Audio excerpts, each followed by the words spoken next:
Welcome back to Laguna Seca, where once again you can hear the roar of engines as we turn our attention to the FIA Manufacturer Championship from 1961 to 1975, and this year we're naming that the Pedro Rodriguez Trophy. And the Rodriguez name is, well, until the likes of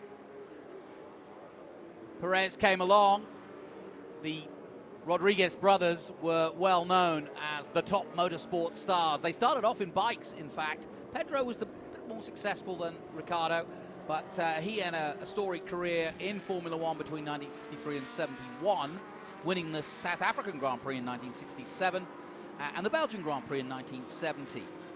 With his brother, Ricardo, they also took part in 61's Paris 1,000 kilometers, and so they were also, or certainly Pedro was, known for his sporting accolades in endurance racing and Le Mans, and yeah, well-known brothers who, of course, now the circuit in Mexico for Formula One named after them. I'm delighted to welcome once again Chris Ward from HSR into the booth, the president of HSR, and pretty eclectic group, pretty strong field again, but another wonderful group of cars to talk about, and certainly fitting perfectly into the history of the 50 years here. What another extraordinary field we've got here as we come to the end of what has been a spectacular weekend of racing. I'm sure you, well, 2 weeks. 2 weekends. Have you been here the whole time? I have indeed been here the whole time. Feels like more than 2 weeks in some regard. But yeah, what an extraordinary field we've got on track right now. This should be a fantastic race coming up as they start their second pace lap, and then we'll see them come back down the hill from the corkscrew one more time before we get this race underway. So let's talk a little bit about, I just mentioned a little bit of, I just touched on the history of Pedro, but there's far more to it than that.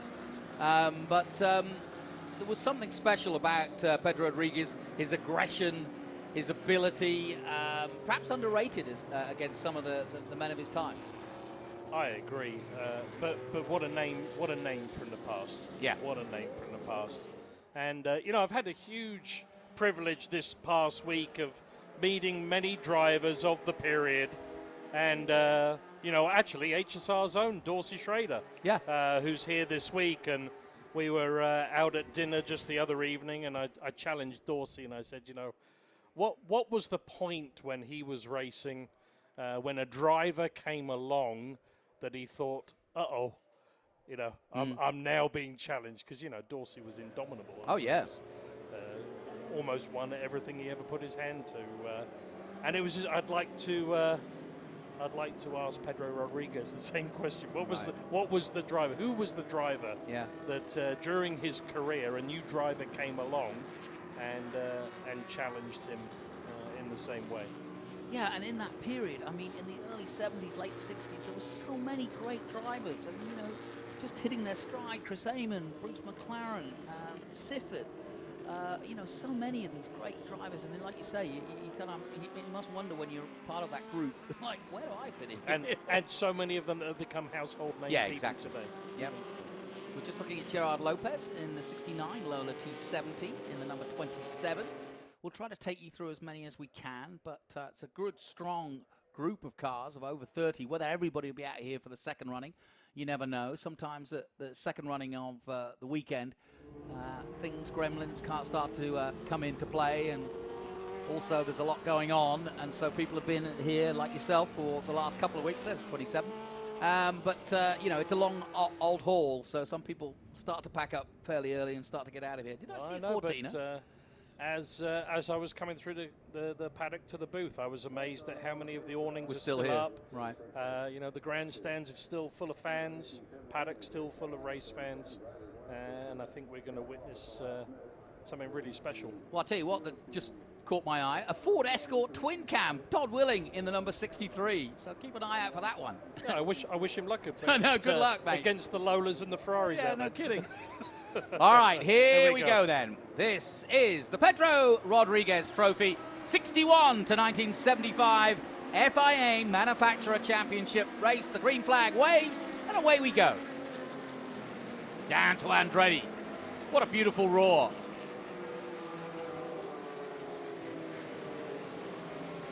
Slotting straight into second place, Ethan Shippett in the 44. Ethan pedaling that 1969 Chevron. Nice orderly start there from the rest of the field. Looks like they've all got through 2 and 3 without any to do. But isn't that the race instruction, which is, hey guys, hold on until return 3 or 4 and then let it go. Indeed, once they get through 4 and start heading up the hill is when they can start getting really racy. You're right. Any particular cars that stand out for you or that bring memories back for you?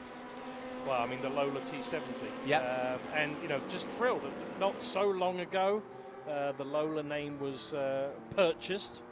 Gentleman driver Till Bechtelsheimer has purchased the Lola name and is making great strides to bring that wonderful storied name back. What's the plan? You'd have to ask Till. Yeah. I can't betray any of those confidences. Fair enough. But I would love to see that happen. Really would. He's bought all the patents and the trademarks and the facilities, and has great plans for the brand. And how super and fitting it is that a brand like that would be kept alive for generations to come. Now, have I weakened you to the point where you might be the one that tells me what is on offer next year? That's not for me to tell. Yes, I know, but I have to ask the question. No, I think we have to wait till 6:30. All right, but there is a big buzz around. There is a big buzz in the paddock. Exciting news to come at 6:30, but and by the way, that's part of the tradition of the Rolex reunion. Is each and every Saturday night, the trophies or the prizes are given out. And they're for various and sundry. It's not all about winning. In fact, it's nothing to do with winning. It's absolutely not. It's all sorts of group prizes and best presented car and all the rest of it. But also at that prize giving is when we announce, or when you guys announce, what will be on offer next year. And the bubble of excitement I've picked up on from all of the organisers who've been here. Ooh, somebody's going slow. There's that Ford Escort. Look at him go. In there, hanging on the back of that Porsche. Yeah, there. He is doing good. I always laugh as an Englishman to think of an Escort as a race car. But massively successful. Yeah, hugely in many fields of competition. Those and including rally, the Capris of the day as well. Yep. Look at that. Have a bit of that. I'll show you what I got. What a fantastic, what a fantastic move! Wasn't it? The driver of the 63 there. Yeah, lovely. Certainly knows what he's doing. Todd Willing. Yeah, what a great job, Todd. Yeah, Todd's been out there all weekend, so he's pretty much dialed in right now for sure. And already pulling away. Yep. Fantastic. I'd love to see that. You wouldn't have anticipated that, would you? Yeah, he's gapped him. Let's see how far he can get away in a straight line. Just behind them is Alex McAllister in the Chevron B19, so I don't think it'll take Alex long to catch up. There's the GT40, 1965, that's Rob Kaufman at the wheel. And I have to say, I still get a little misty eye when I see the GT40. It's such an iconic shape and size and so many on the peninsula this weekend. Yeah, I bet you've seen a few that aren't here racing but are on display. I don't think any are up for auction, I don't think. But, yeah, I mean, I don't know if you keep your thumb on what's going on at the Quail and at the auctions and all the rest of it, but was the some big hammer moments? Heard some big numbers for some of the auctions, the tens of millions of dollars that are being spent on the peninsula this weekend. Huge crowds at all the events across the peninsula, as was demonstrated here all weekend. I mean, the paddock has been a buzz, and as you intimated, if the idle chatter is true, it'll only be redoubled for next year. Yeah, no kidding. What I think might be coming. So. Incidentally, that Escort we were watching raced here in under 2 litre for Trans Am. back in the day, and was raced by Tanner and Rob Shantz at various under 2 liter and over challenge races as well. So well, how terrific that it actually has a history on this track. That's wonderful. Definitely does. It's also raced at Lime Rock, Watkins Glen, and in Canada. And it's now been restored for vintage racing by Ross Bremer. Here's another beautiful car, the number 17 coming into your shot now.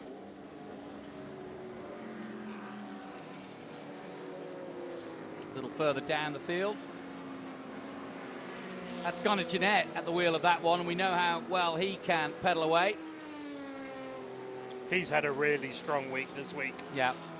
We've seen him at the top of the leaderboards in many of the feature races. Well, I don't think there's many historic events I've been to where he isn't on the entry list somewhere. He's just a great safe pair of hands, the sort of guy you'd happily hand over the keys and say, show me what this thing can do, and not worry too much. And a busy period for him next week. He'll be hot shooting off to Virginia International Raceway next week for the IMSA WeatherTech Sports Car Round, of course. Incidentally, that car that Gunner's driving won the Nürburgring 1,000 kilometers back in 1967.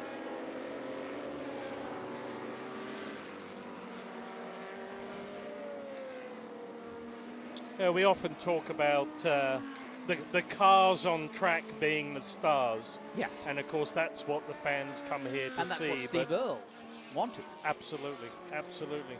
But, you know, just today, not only seeing all these wonderful cars on track, but able to also see drivers of the period. May come as a surprise to you, but, you know, just on my way to the booth here, bumped into Jochen Maas, the legend. Oh, yeah. The legend. And, you know, in the same weekend, Jochen Maas, and I think we had even Ricky Taylor on track. Came up here in the booth, The whole period of his sports car racing history, legends of our sport, legends of Formula One.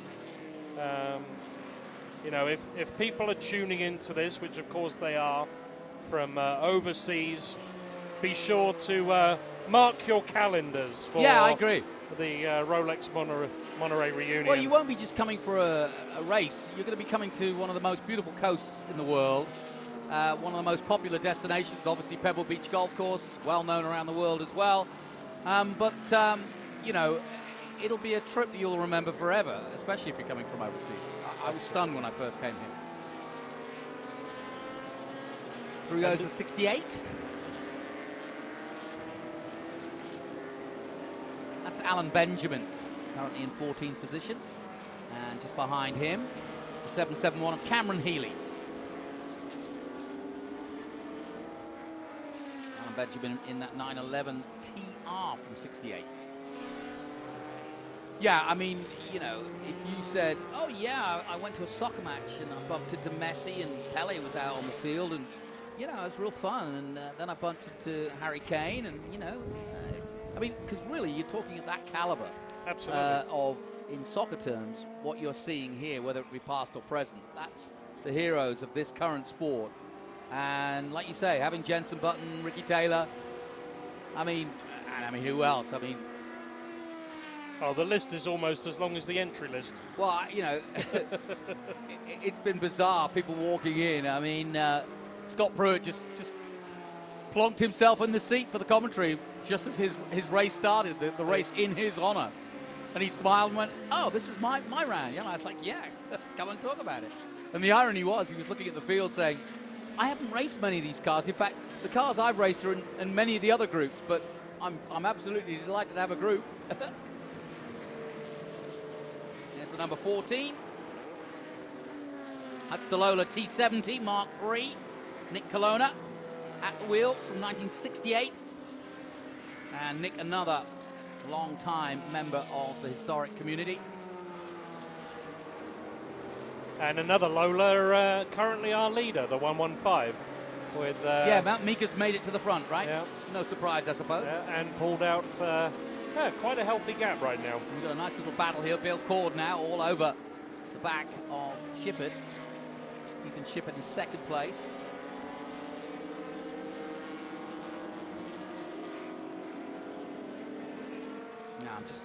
they've got to ship it down at 44. Okay, that's correct. Yeah. Yeah, that's right. In P2 there. Yeah. That's right. Ah, the Lucky Strike. Another famous livery. Back in the day, you don't see that very often. Out of Rainey. Gunn Jeanette slowly making his way through the field in that Nürburgring winner.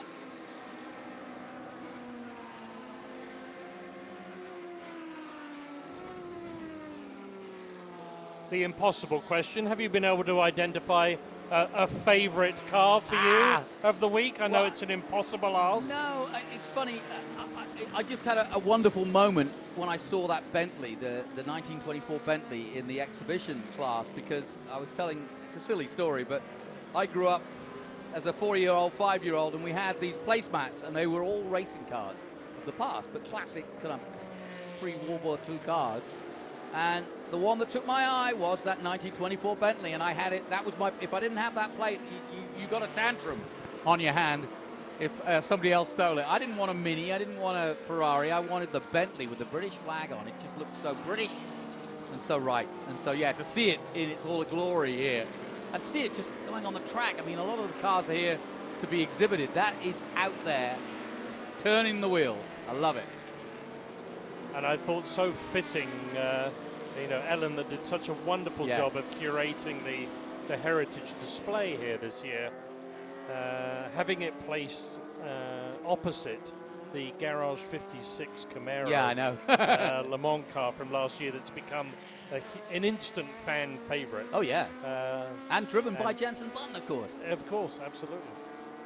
Well, that Lola T703B that you just saw, the 81, we had a quick moment with it. That was the World Sports Car Championship of 69 and 70 that raced in. And has raced for 18 years, I may add. Going back to the 4 now.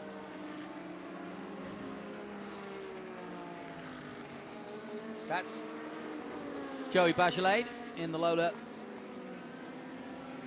And currently in what? 5th place at the moment.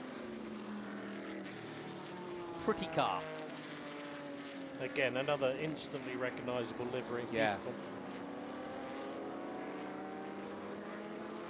It makes a difference when people take care in how they design the livery, regardless of the sponsor. It's how you do it.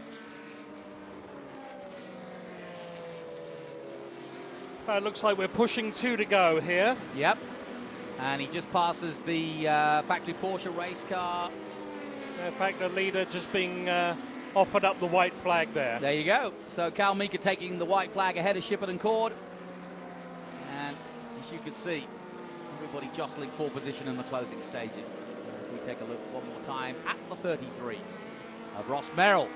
Spoke to him earlier, and he's got to be pretty proud, and as you are, I'm sure, but all of you involved in the organisation, Ross, an integral part, obviously, as the president, but of Friends of Laguna, but pretty special weekend for everybody as we kind of look from the past to the future, right? I mean, 50 years of the reunion, and how wonderful that we now have a 55-year concession agreement signed with Monterey County to secure not only this wonderful park and the raceway, but also what we all then hope, and of course, will be the next 55 years of this event. I think the best expression I heard was, we've wrested it from the schizophrenia that we had. And I thought that was politically correct, or at least a nice way to put it, because it has been an up and down history, and always on the edge of maybe are we going to keep going, because there's always, whether it be money, whether it be economics, whether it be, politics, whatever. You never know with a racetrack, especially near when it's so close, obviously, to a beautiful part of the world and people where they live. Yeah, but I think as we, we all pack up. Stop myself. There's a checkered flag. Yeah, checkered flag's out. And Cal Mika's taken it. And Cal Mika, without a doubt, one of the greats of historic racing here in the USA, and another victory to his favour in the 115 ahead of Ethan Shippert And Bill Cord, what were you going to say? Yeah, as we pack up this evening, we can all be confident that this event is in great hands. Yeah. You know, I hear tremendous improvements are planned for the raceway here to make the fan experience that much better, if that's possible. But what a terrific week of racing it's been, just extraordinary. Yeah, it's been absolutely fantastic, and you've been blessed with the weather as well, and which you can always kind of count on in August, mist or no mist.